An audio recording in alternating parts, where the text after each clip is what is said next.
I stood outside my sister's graduation while a security guard blocked the gate.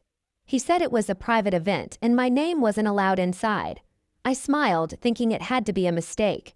Then my sister walked over in her gown, glanced at me and said, "This is no place for losers." My parents were right behind her, laughing like it was harmless. I didn't scream. I didn't argue. I went home quietly.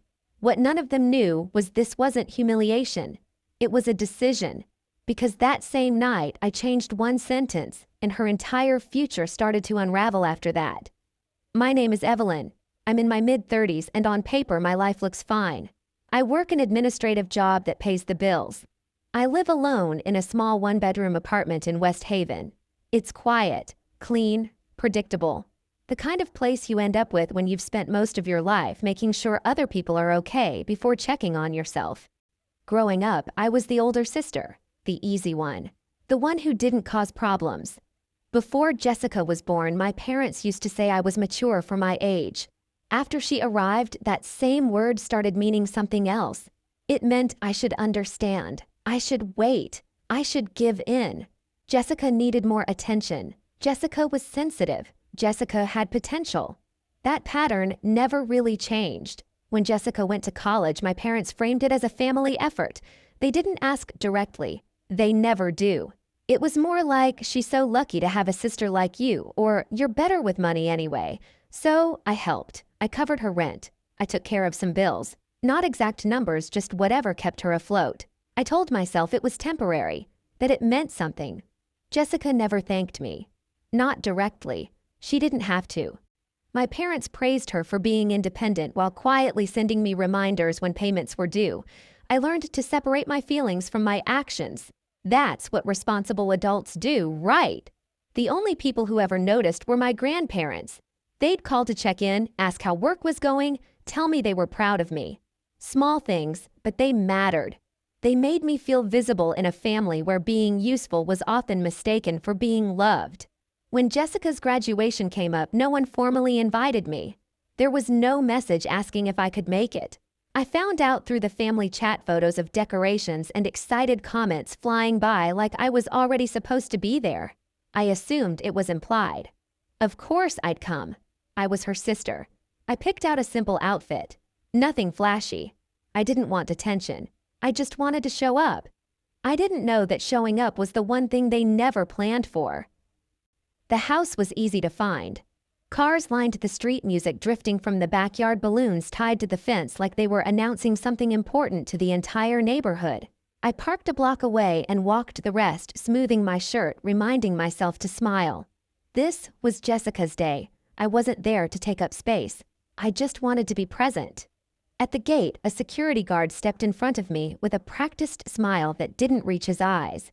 He asked for my name, then glanced at a clipboard. His finger slid down the list once, then again. He shook his head. "Private event," he said. "You're not on the list." I laughed softly, not because it was funny, but because it felt unreal. "I'm her sister," I said, nodding toward the house. "There's been a mistake." He didn't argue. He just tilted his head and called someone over his radio. I waited. The music kept playing. People walked past me with wrapped gifts and drinks, barely noticing I was there. A few minutes later, Jessica appeared at the gate. Cap off, gown open, hair perfectly styled like she was about to step onto a stage not greet family. For half a second, I felt relief. She'd fix it. Of course she would. She looked at me then at the guard, and her expression didn't change. No surprise, no confusion, just impatience. "What's going on?" she asked, already annoyed. He said my name again. That's when she laughed. "This is no place for losers," she said loud enough for the people behind her to hear. I waited for her to smile after, to show it was a joke. She didn't. Behind her, my parents stood frozen for a beat. Then my mom let out a small laugh like she didn't want to make a scene. My dad smiled awkward and quick the way he always does when things get uncomfortable. No one said my name. No one stepped forward. I felt something shift in my chest. Not anger, not yet. Something quieter, heavier. "You really came," my dad said, like I'd shown up uninvited to a stranger's wedding. "We thought you understood." Understood what? That I wasn't welcome. that I was only useful from a distance, that my role was to support, not participate. I looked at Jessica again. She was already turning back toward the house conversation over, as if I were an interruption she'd handled efficiently. I could have said everything then, about the rent, the bills, the years of showing up quietly. But I didn't. I nodded once, said nothing, and walked away. As I reached my car, the laughter from the party floated down the street. I sat there for a moment, hands on the wheel, heart steady in a way that scared me, because in that silence I finally understood something. This wasn't a misunderstanding. It was a boundary they'd drawn a long time ago. I didn't drive straight home. I sat in the car for a few minutes, engine off, listening to the music from the party fade as someone turned the volume down. My hands were steady on the steering wheel. That was the strange part. I wasn't shaking, I wasn't crying. I felt clear, like something heavy had finally settled instead of floating around inside me. When I got back to my apartment in West Haven, everything looked exactly the same. The couch with the cushion I kept flipping to hide the tear. The space heater in the corner. The stack of unopened mail on the counter. It was quiet in a way the party never would have been. No applause, no laughter, just me. I kicked off my shoes and sat on the edge of the bed, still wearing the clothes I'd picked so carefully. That's when it hit me, not the insult, not my parents' laughter, but the realization that none of it was new. Today hadn't changed anything. It had just made it impossible to pretend anymore. I thought about the payments I'd set up months ago, the reminders that popped up on my phone like clockwork. Rent, utilities, small things that added up to a life I wasn't living. I thought about how no one had ever asked if I was okay with it. They'd just assumed I would be. My phone buzzed. A message from the family chat. Photos from the party. Jessica holding a cake. My parents smiling. Comments flying back and forth like I wasn't sitting alone in a quiet apartment miles away. I didn't respond. Instead, I opened a new message. Not long, not emotional, just one sentence. Clear, calm. I read it 3 times before sending it, making sure there was nothing in it that sounded like anger or guilt or explanation. I didn't owe her any of that. When I hit send, I didn't feel powerful. I felt honest. That's when my phone rang. Jessica's name flashed across the screen. I let it go to voicemail. It rang again, and again. I didn't answer. Not because I wanted to punish her, but because I needed to hear my own thoughts for once, without someone else talking over them. I stood up and walked to the window. The street below was empty, a couple walking their dog, a car passing by. Normal life continuing like nothing had happened. For the first time, I asked myself a question I'd been avoiding for years. If I stop paying, if I stop fixing, if I stop being convenient, who am I to them? Then I didn't have the answer yet. But I knew I was about to find out. Jessica showed up the next morning. I knew it was her before I even opened the door. The knock wasn't firm. It was rushed. Uneven. Like someone who didn't know whether they were about to beg or yell. I looked down at myself, sweatpants and old sweater coffee gone cold in my hand, and for a split second I wondered if she'd notice how small my place really was. How different it looked from the life she thought I lived. When I opened the door, she was standing there in yesterday's dress. The fabric was wrinkled. There was a faint smear near the hem, like she'd brushed against frosting or dirt and never bothered to clean it. Her eyes were puffy, not dramatic, just tired, scared. "Can we talk?" she asked. She didn't wait for an answer. She stepped inside like she'd done it 100 times before and dropped onto the couch, crossing her arms, then uncrossing them like she couldn't get comfortable. "I can't afford this," she said immediately. "You can't just do this out of nowhere." I leaned against the counter and watched her talk, the way her voice cracked at the word afford. The way she kept glancing around my apartment, finally seeing things she'd never bothered to notice before.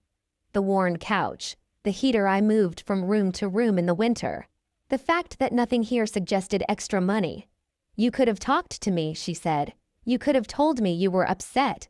"I did," I said calmly. "Yesterday?" She scoffed. "That wasn't serious. You always get sensitive." There it was, the reflex. Dismiss, minimize, move on. "You called me a loser," I said. "In front of everyone." She rolled her eyes. "Oh my God." It was a joke. My phone buzzed on the counter. I glanced at it. An unknown number. I ignored it. A joke, I repeated. That was funny to you. She didn't answer. Instead, she leaned back and sighed like she was the one exhausted by all of this. You didn't help me because you're generous, she said. You helped because you like having control. You always make everything about you. I didn't interrupt her. I let her finish. I'd spent my whole life listening. I wasn't about to stop now. That's why I said what I said, she continued. You want credit. You want everyone to clap for you. I took a breath. Then you won't mind paying for yourself. She froze. My phone buzzed again. Same number. Then a voicemail notification popped up. I pressed play and set the phone down between us.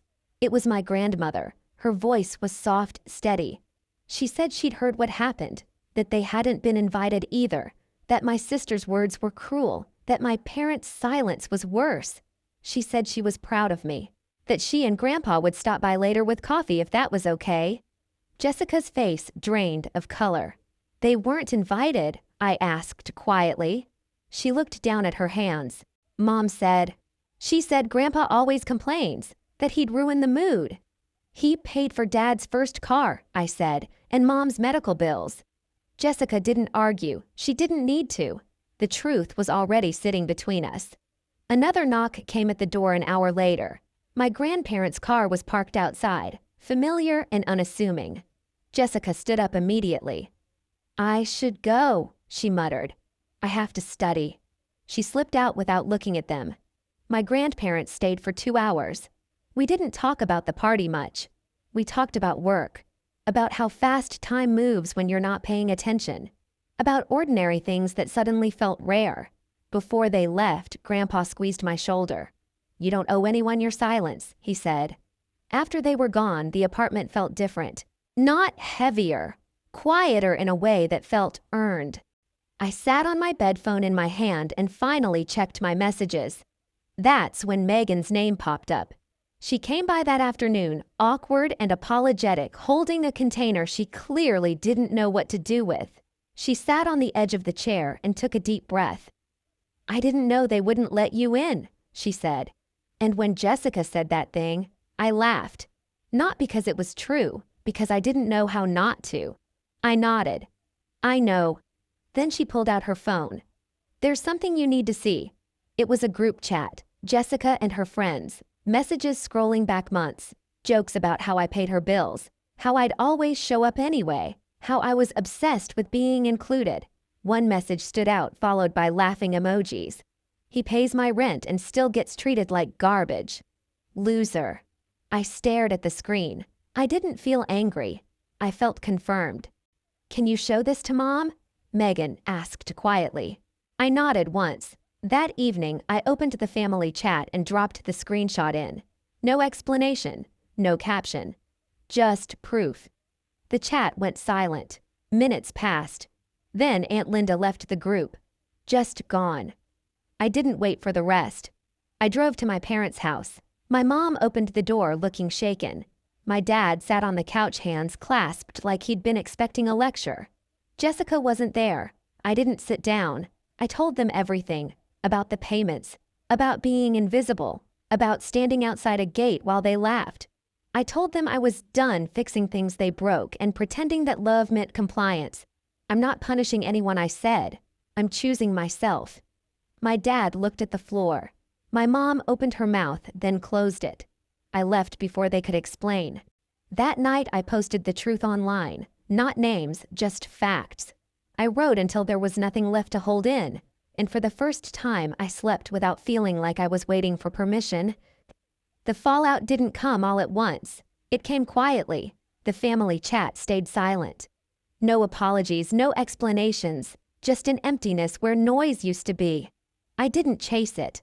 For the first time, I didn't feel responsible for filling the gap. I stopped the payments. All of them. Rent, bills, anything tied to Jessica's life that wasn't mine to carry. Nothing dramatic happened. No police. No screaming matches. Just consequences settling into place. My grandparents came by a few days later. We sat at my small kitchen table with coffee that was too strong and pastries that left crumbs everywhere. Grandma reached for my hand and said, "You did the right thing." Grandpa nodded. That was enough. Ryan ran into me at a grocery store downtown. He looked uncomfortable, like he'd rehearsed what he wanted to say and still got it wrong. He admitted he'd laughed that day, said he shouldn't have. He handed me some cash and told me to have lunch on him. It wasn't about the money. It was about being seen. I thanked him. That night, I met Leo for dinner at a little place in the city. We talked about old movies, bad jobs, how strange it feels to start over in your 30s. I laughed without checking myself, without shrinking. When I went home, my apartment felt different. Still small, still imperfect. But it was mine. And for the first time, that felt like more than enough. I didn't lose my family. I stopped paying the price to belong to people who never chose me. Walking away wasn't easy, but staying invisible was harder. If there's one thing I learned, it's this: love doesn't demand silence, and family isn't supposed to cost you your dignity. If you've ever been treated like you only mattered when you were useful, you're not alone. Share your story in the comments. And if this hit close to home, hit subscribe so you don't miss the next one.